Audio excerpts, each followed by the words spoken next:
नमस्कार, स्वागत है आपका इटी नाउ स्वदेश पर। मैं हूं आपके साथ पूजा त्रिपाठी और आप देख रहे हैं आज का बाजार। और इस शो में हम आगे आपको बताएंगे आज दिन भर का कारोबारी एक्शन, कौन कौन सी अहम खबरें आई दिन के दौरान। कमोडिटी मार्केट का एक अपडेट भी आपके सामने रखेंगे, साथ ही मार्केट एक्सपर्ट्स का व्यू क्या बन रहा है इस बाजार में, ये भी हम आपको सुनवाएंगे। लेकिन सबसे पहले मार्केट का ही चेक कर लेते हैं। और आज बाजार में हमने देखा कि ऊपरी स्तरों से थोड़ा दबाव देखने को मिला। दिन के ऊपरी स्तर 17,050 तक के लेवल्स भी देखने को मिले बाजार में, लेकिन उसके बाद वहां से मार्केट फिसलता हुआ नजर आया। लेकिन और कहां पर दिन भर एक्शन रहा मार्केट में, कौन कौन से स्टॉक्स थे जहां पर की तेजी थी, मंदी थी, कौन से सेक्टर्स चले आज, इसका पूरा अपडेट लेकर मानसी हमारे साथ मौजूद है। Mansi, good afternoon. बताइए आज का ट्रेड सेटअप कैसा रहा? बिल्कुल, तो बड़ा ही वॉलेटाइल रहा आज का ट्रेडिंग सेशन, क्योंकि उम्मीदें भी जगाई आज के बाजार ने 17,000 के पार 17,050 तक के लेवल्स के दर्शन कराने के बाद वहां से फिर घूमकर जो बिकवाली का दबाव देखने को मिला, वो बिकवाली भी पिछले आधे घंटे में ही हमने देखा कि बाजार ने एक रिबाउंड भी अटेम्प्ट किया, रिकवरी भी अटेम्प्ट की और उसके बाद फिसलता हुआ भी नजर आया। तो क्लियरली सेंटिमेंट्स वॉलेटिलिटी के थे, वॉलेटिलिटी नजर आ भी सकती है क्योंकि मंथली एक्सपायरी का हफ्ता है और इनफैक्ट हफ्ते की शुरुआत से ये वॉलेटिलिटी की शुरुआत हो चुकी है। दिन की ऊंचाई से सॉन्ग गिरने के बाद 17,000 के नीचे फिसलते हुए और 16,985 के लेवल्स पर निफ्टी ने अपनी क्लोजिंग दिखाई। बैंक निफ्टी में हमने देखा ऊपरी स्तरों से 39,431 के लेवल्स पर, वहां पर भी बिकवाली का दबाव मिला। हालांकि हैवी वेट से सपोर्ट दिन भर मिलता रहा। रिलायंस की ही अगर बात करें, ऑफकोर्स न्यू सीएफओ का अनाउंसमेंट था, मैनेजमेंट में बदलाव की खबर आना और साथ ही ब्रोकरेज रिपोर्ट्स भी कई सारी हैं जो कि स्टॉक के लिए काफी हद तक पॉजिटिव साबित होती रही और ऑलमोस्ट 1.5-2% के अपमूव्स के साथ ही क्लोजिंग भी रिलायंस में हमने 2,230 के पार देखी। दिन भर रिलायंस का स्टॉक एक्टिव था, अच्छी खासी मजबूती यहां पर भी नजर आई। रियल्टी, एनर्जी और ऑटो शेयर से दबाव देखने को मिला। तो सेक्टर स्पेसिफिक बाजार की अगर चाल देखें तो हैवीवेट से जरूर यहां पर फोकस रहा, जैसे कि Reliance, Infosys, HDFC bank, Kotak bank, SBI. लेकिन रियल एस्टेट सेक्टर, एनर्जी और ऑटो जैसे पैक्स थे जो कि बिकवाली का दबाव भी दिखा रहे थे। इसके अलावा अगर आप देखेंगे बाजार का मूड माहौल, निफ्टी के टॉप ट्रेडिंग मोमेंटम वाले गेनर्स की अगर बात करें, ग्रासिम के स्टॉक का जिक्र हम करना चाहेंगे क्योंकि ग्रासिम में अच्छा अपमूव भी देखने को मिला। अल्ट्राटेक सीमेंट के स्टॉक में भी अच्छी तेजी देखने को मिली और ये कुछ तमाम स्टॉक्स थे जो कि हैवीवेट से बाजार में काफी हद तक सपोर्ट करने के, कंट्रीब्यूट करने का दिन भर काम करते रहे। इसके अलावा रिलायंस की हमने बात की ही डिफेंसिव्स के तौर पर, जहां बाजार में उठापटक या कमजोरी होती है वहां फार्मा, हेल्थ केयर, डायग्नोस्टिक का चलना तो लाजमी है। लेकिन आज दिन में जहां बाजार में थोड़ा थोड़ा एक्शन भी जब डेवलप हो रहा था, तब भी डिफेंसिव्स यानी कि फार्मा, हेल्थ केयर और डायग्नोस्टिक चल रहे थे। और ड्यूरिंग द क्लोज तो हमने देखा ही सिप्ला, सन फार्मा, औरोबिंदो फार्मा जैसे स्टॉक्स में अच्छा एक्शन था। हमारे टेक्निकल एक्सपर्ट्स के रेडार पर भी थे ये स्टॉक्स। और इनफैक्ट अब फार्मा में हम देख रहे हैं कि ब्रोकरेज रिपोर्ट्स भी एक एक कर पॉजिटिव आना शुरू हो चुकी है। तो इस स्पेस पर खासतौर से नजर रखनी चाहिए। अब आइए बिकवाली का दबाव किन स्टॉक्स पर दिखा। गिरावट हावी होती रही। आज हमने देखा Adani ports, Tata Motors, Adani enterprises, ये सारे के सारे स्टॉक्स में ऑटोमोबाइल पैकर्ड चल नहीं रहा था। तो एमएनएम जैसे स्टॉक में भी गिरावट देखने को मिली। आज सुबह एक डाउनग्रेड की रिपोर्ट भी आई थी, उसके ठीक बाद इस रिपोर्ट का एक असर था जो कि महिंद्रा एंड महिंद्रा पर पड़ता हुआ दिखा। पावर ग्रिड जैसे स्टॉक में भी बिकवाली का दबाव रहा और इसी लिस्ट में एलएनटी जो कि सुबह सुबह चल रहा था, क्लोजिंग तक बिकवाली झेल रहा था। बिकवाली के दबाव के साथ यहाँ पर भी बजाज ट्विंस भी आज सुबह अच्छी मजबूती के साथ खुले, लेकिन उसके बाद बिकवाली का दबाव देख रहे थे। सेक्टर स्पेसिफिक बाजार की चाल को अगर डिस्कस करेंगे, कुछ सेक्टर्स में मजबूती पाई हमने, जैसे कि FMCG, IT, pharma, PSU bank space. लेकिन उसके अलावा हमने देखा प्राइवेट बैंक, निजी बैंक क्षेत्र में बिकवाली थी। ऑटोमोबाइल सेक्टर टूट रहे थे। फाइनेंशियल सर्विसेज में बिकवाली का दबाव था। रियल एस्टेट सेक्टर में भी गिरावट ही हाथ लगी।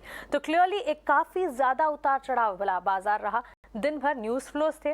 न्यूज फ्लोज के चलते स्टॉक्स में रिएक्शन जरूर आए, लेकिन बाजार की नब्ज को अगर समझने की कोशिश करेंगे, संभलने की भरपूर कोशिश की, लेकिन आखिरी मिनटों में संभल नहीं पाया। ऊपरी स्तरों से गिरावट के साथ ही क्लोजिंग देखी।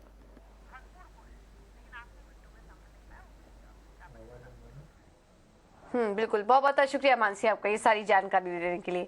चलिए अब आगे बढ़ते हैं और इस मार्केट में दिग्गज एक्सपर्ट्स का क्या व्यू बन रहा है कि करके आपको ये भी सुनवाते हैं। कोटक एएमसी के सीईओ हर्ष उपाध्याय से आज हमने बात की और उनके मुताबिक बाजार में अभी भी चुनौतियां बरकरार हैं। निवेशकों को खपत वाले शेयर पर फोकस करना चाहिए। अगले 2 से 3 तिमाही में एफएमसीजी के मुनाफे में सुधार की उम्मीद है। बिल्कुल, देखिए इस मार्केट में ऐसा तो नहीं है कि कोई चिंता के विषय नहीं है, ऐसा तो नहीं बोल सकते। और इसी के कारण पिछले 18 महीने तक ये रेंज बाउंड मार्केट चलते हुए आ रहा है।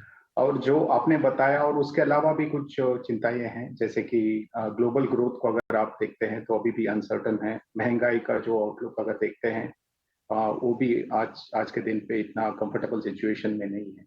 अर्निंग्स रिकवरी का बात करें, जरूर ये डबल डिजिट अर्निंग्स ग्रोथ तो दिखाई दे रहा है, लेकिन ऐसा भी नहीं है कि जो एक्सपेक्टेशंस जो पहले था वहां तक पहुंच पा रहा है। तो काफी सारे ऐसे चिंता के विषय हैं, लेकिन हमारे हिसाब से ये बहुत सारे जो विषय हैं हमारे सामने शॉर्ट टर्म में दिख रहे हैं, ये इतने बड़े नहीं है कि जो लॉन्ग टर्म में भी मार्केट के वैल्यूएशन पे एक तरफ से असर रख सकता है। तो उस हिसाब से हमें लगता है कि काफी कुछ आज के मार्केट के वैल्यूएशंस में डिस्काउंटेड है और बहुत ज्यादा यहाँ से मंदी नहीं करना चाहिए। आज के दिन में हमारे पोजीशन तो अंडरवेट पोजीशन है ये सारे कंजम्पशन ओरिएंटेड सेक्टर्स पे, लेकिन जरूर हमें भी लगता है कि अगले 2 या 3 क्वार्टर्स में यहाँ पे जो कॉस्ट इन्फ्लेशन के वजह से जो प्रॉफिटेबिलिटी पे एडवर्स इम्पैक्ट हुआ है वो शायद कम होते हुए नजर आएगा। और ये भी है कि जो एक तरफ से पेंटअप डिमांड जो था कोविड डिसरप्शन के बाद, जो फेस्टिव सीजन से पहले तक काफी अच्छा दिखाई दे रहा था, वो अभी थोड़ा नरम हुआ है। इसमें कितना शॉर्ट टर्म साइक्लिकल फैक्टर्स है, कितना स्ट्रक्चरल है, बोलना बहुत मुश्किल है। लेकिन हमें लगता है कि जरूर प्री इलेक्शन ईयर में रूरल स्पेंड भी गवर्नमेंट की तरफ से काफी ठीक ठाक रहेगा। तो उस हिसाब से हमें नहीं लगता है कि बहुत ज्यादा कंजम्पशन पे, डिमांड पे कुछ असर पड़ेगा।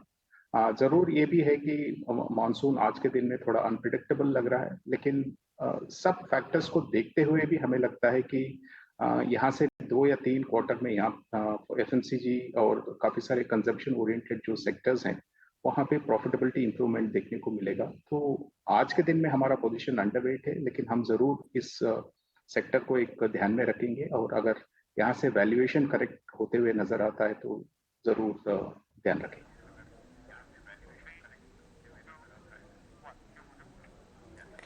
बिल्कुल, तो ये थे हर्ष उपाध्याय बाजार पर अपनी राय देते हुए। लेकिन चलिए अब आगे बढ़ते हैं और कुछ और भी इंटरेस्टिंग रिसर्च पर फोकस करते हैं। और सोने में निवेश करने वाले कभी भी निराश नहीं होते, ऐसा कहा जाता है, क्योंकि हमने देखा है कि पिछले 15 सालों के रिटर्न के आंकड़े अगर आप देखेंगे तो आपको पता चलेगा कि शेयर बाजार से भी बेहतर प्रदर्शन गोल्ड का रहा है। इस पर एक डिटेल रिसर्च लेकर हमारे साथ विश्व मोहन मौजूद हैं। विश्व मोहन, बताइए।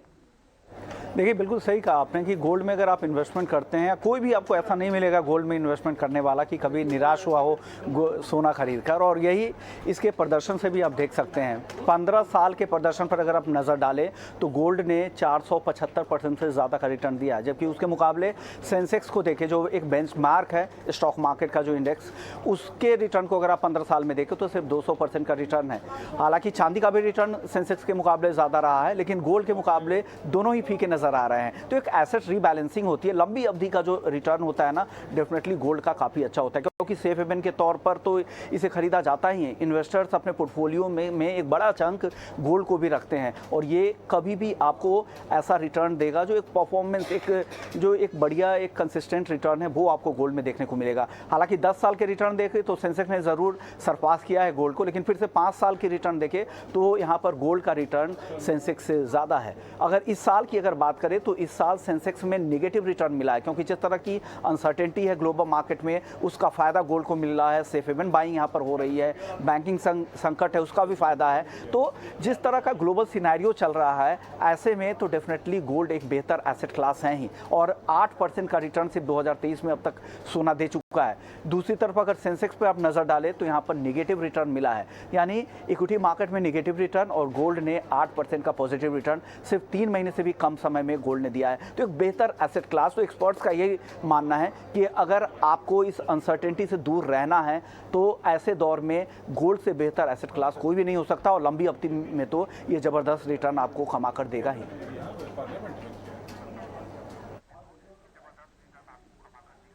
बिल्कुल, तो ये हमने कंपेयर करके आपको बताया सोने, चांदी और सेंसेक्स में किस तरह का रिटर्न रहा है पिछले कुछ सालों का। अगर ट्रेंड देखें तो सोना में निवेश करना ज़्यादा फायदेमंद और बेहतर रहा है। बहुत बहुत शुक्रिया विश्व मोहन आपका ये जानकारी देने के लिए। अब आगे बढ़ेंगे और एक और खबर का रुख करते हैं, और फोकस में है फर्टिलाइजर कंपनियां। उनके लिए राहत की खबर है। गेल ने फिर फर्टिलाइजर कंपनियों के लिए गैस की पूरी सप्लाई शुरू कर दी है। इस खबर पर और डिटेल्स के साथ प्रकाश प्रियदर्शी मौजूद हैं। प्रकाश, बताइए।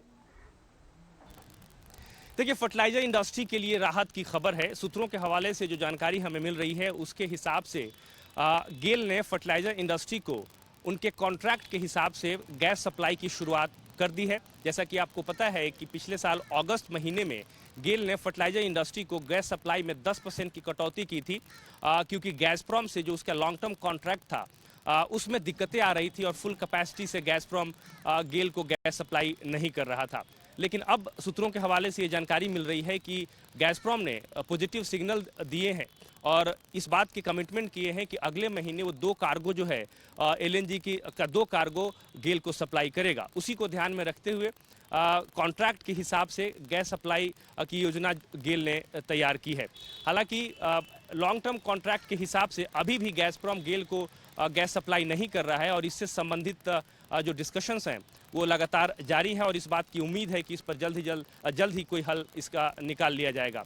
इसके अलावा सोर्स हमें इस बात की भी जानकारी दे रहे हैं कि गेल पावर सेक्टर को भी गैस सप्लाई में बढ़ोतरी करने जा रहा है, क्योंकि नए अरेंजमेंट के हिसाब से 5000 मेगावाट कैपेसिटी के गैस बेस्ड पावर प्लांट के लिए गेल गैस सप्लाई करेगा इस बार गर्मियों में, ताकि जो इलेक्ट्रिसिटी की हायर डिमांड है उसको पूरी की जा सके। इसके अलावा अगर आप ओवरऑल गैस ट्रांसमिशन की बात करें तो गेल ने वित्त वर्ष 2024 में करीब 123 MMSCMD गैस ट्रांसमिशन की योजना तैयार की है, जो कि डिफरेंट इंडस्ट्री को किए जाएंगे।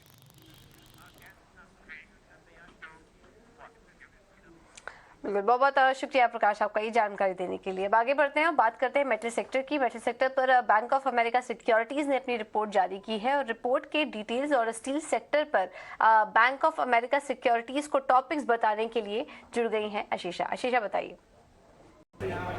जी हाँ, मेटल शेयरों में आज अच्छी खासी तेज़ी देखने को मिल रही है।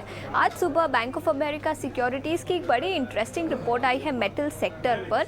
सबसे पहले उन्होंने बताया कि इंडियन मेटल और माइनिंग सेक्टर पर बैंक ऑफ अमेरिका सिक्योरिटीज़ अभी कंस्ट्रक्टिव है, एटलीस्ट नियर टर्म के लिए। उन्होंने फेरस और नॉन फेरस स्पेस के बारे में बातचीत की। सबसे पहले स्टील सेक्टर के बारे में बात करेंगे, जहाँ उनका मानना है कि डोमेस्टिक HRC प्राइसेस से लिंक्ड है डोमेस्टिक शेयर प्राइसेस, और उनका मानना है कि डोमेस्टिक स्टील प्राइसेस अब यहाँ से बढ़ सकते हैं। टाटा स्टील इनका टॉप पिक है। उनका मानना है कि डोमेस्टिक डिमांड, स्टील डिमांड काफ़ी स्ट्रॉन्ग है और गवर्नमेंट ने जो एक्सपोर्ट ड्यूटी लगाई थी उसके रोल बैक के बाद एक्सपोर्ट डिमांड भी काफ़ी स्ट्रॉन्ग नज़र आ रही है, जिसके चलते स्टील सेक्टर पर उनका आउटलुक काफ़ी पॉजिटिव है। इसके अलावा नॉन फेरस सेक्टर की भी उन्होंने बात की है। उसमें सबसे पहले वेदांता की बातचीत की। एल्यूमिनियम आउटलुक काफ़ी स्ट्रॉन्ग है, वेदांता का बिजनेस आउटलुक भी काफ़ी स्ट्रॉन्ग है और इसी के चलते उनका पॉजिटिव आउटलुक है वेदांता पर। हिंदुस्तान जिंक के बारे में उनका मानना है कि हिंदुस्तान जिंक ने रिसेंटली 26 रुपीज़ पर शेयर का डिविडेंड अनाउंस किया था, जिसके चलते उन्होंने स्टॉक पर अंडर परफॉर्म की राय दी है और टारगेट प्राइस भी कट कर अब 225 रुपीज़ पर शेयर कर दिया है। आयरन और प्राइसेस की बात करें तो आयरन और प्राइसेस उनका मानना है कि अब बढ़ सकते हैं। चाइना रीओपन हो रहा है, जिसके चलते चाइनीज़ डिमांड अब बढ़ सकती है और एक्सपोर्ट मार्केट में पेलेट की डिमांड भी बढ़ सकती है, जिसके चलते आयरन और प्राइसेस में बढ़ोतरी देखने को मिलेगी। इसी के चलते NMDC पर भी उन्होंने खरीदारी की राय रखी है। इसके अलावा कोल इंडिया पर भी बैंक ऑफ अमेरिका सिक्योरिटीज़ ने अपने व्यू बनाए रखा है। उनका मानना है कि कोल इंडिया काफ़ी इनएक्सपेंसिव है, वैल्यूएशंस काफ़ी कम है और उसी के चलते उन्होंने खरीदारी की राय अभी भी कोल इंडिया और NMDC दोनों ही काउंटर्स पर कंटिन्यू करी है।